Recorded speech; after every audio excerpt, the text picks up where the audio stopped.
Bom dia, meus irmãos, tudo bem com vocês? Quero compartilhar mais uma mensagem de vida. Nós vamos ver Mateus capítulo 5, a partir do versículo 5 também. Esse aqui é o Sermão da Montanha, são os fundamentos de Jesus, né? Se você não souber mais nada na sua vida e você se dedicar ao Sermão da Montanha, você já toca o barco, tá? E Jesus disse o seguinte, ó: Bem-aventurados os mansos, porque herdarão a terra. A palavra bem-aventurado é feliz, um feliz espiritual, né? A felicidade dos macários. Então, bem-aventurados os mansos são aqueles que se dominam, são aqueles que têm domínio próprio. O manso não é um molenga. O manso é aquele que às vezes tem condições de ir e quebrar a cara da pessoa, mas ele não vai. Ele se submete às rédeas da graça de Deus. Aqui é uma promessa de longevidade. Existem muitas promessas na Bíblia de longevidade. Quem é o homem que ama a vida e quer longevidade para ver o bem? Isaías profetizou acerca da longevidade no meio do povo de Deus. As mortandades se diminuiriam, né? A morte, ela continuaria existindo, mas ela seria adiada. E Jesus falou que veio para que a gente venha ter vida e vida em abundância, né? Só que nós temos que fazer a nossa parte. Enquanto todos se matam, ali não se controlam, vai lá e tentam tirar satisfação, acabam se matando, os mansos são aqueles que se preservam. É uma promessa de preservação da vida, né? Sobre o mesmo princípio que Jesus falou, que nós não devemos resistir o perverso. Então o perverso chega e se ele te der um tapa, não revide, dê a outra face. Se te forçar a andar uma milha, vai com ele duas.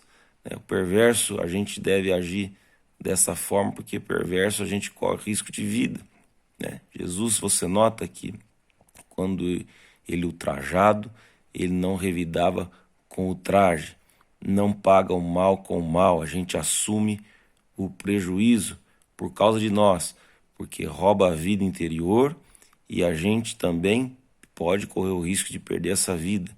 Quando Jesus termina o Sermão da Montanha, ele termina sobre dois fundamentos. Ele diz o seguinte, ó: aquele que ouve essas minhas palavras e as pratica é comparado a um homem prudente que edificou a sua casa sobre a rocha. É uma imprudência a gente tirar satisfação, é uma imprudência a gente chegar e falar assim, eu dou um boi para não entrar numa briga e dou uma boiada para não sair. Isso não é um princípio da graça de Deus. E ele termina sobre o outro fundamento, dizendo o seguinte: entrai pela porta estreita, porque larga é a porta, espaçoso o caminho que nos leva para a perdição. E estreita é a porta e apertado o caminho que nos faz encontrar com a vida, e são poucos que acertam com ela. E quando ele diz isso, ele está falando desta vida, ele não está falando da vida eterna. Ele está falando exatamente desse assunto aí, para a gente viver, para a gente ter longevidade. Ele falou o seguinte: vós sois meus amigos, se fazer o que vos mando. Ele disse acerca de João: se eu quiser que esse fique, esse vai ficar. Nós estamos falando acerca daquele que disse: a minha vida ninguém a tira de mim, eu espontaneamente vou lá dou e tenho poder para assumir. Então esse Jesus que disse isso é o nosso Deus, só que nós temos que fazer a nossa parte. Nós temos que fazer tudo o que rouba a vida, a gente não faz.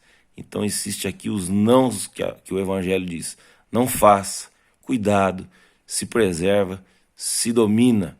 Você tem um Deus. Bem-aventurado aqueles que têm fome e sede de justiça, né? Porque serão fartos. Não fome e sede de vingança, fome e sede de justiça do reino. Amai os vossos inimigos e orai por aqueles que vos perseguem. Se teu inimigo tiver fome, dá-lhe de comer. Se teu inimigo tiver sede, dá-lhe de beber. Amém? Que Deus abençoe a todos para que a gente venha se tornar filhos do vosso Pai Celeste. Não filhos do ódio, não filhos da vingança, mas a fome e sede de justiça do reino de Deus. Não pegue atalhos, não faça os seus próprios caminhos. anda no caminho do Evangelho. Eu sou o caminho, a verdade e a vida, e ninguém vê ao Pai a não ser por mim. E aquele que disse eu sou o caminho, a verdade e a vida, ele falou acerca de um caminho revelado para a gente encontrar com esta vida já agora. Amém? Deus tem interesse que você viva muito. Faça a tua parte, que Ele faz a parte dele. Que Deus abençoe a todos.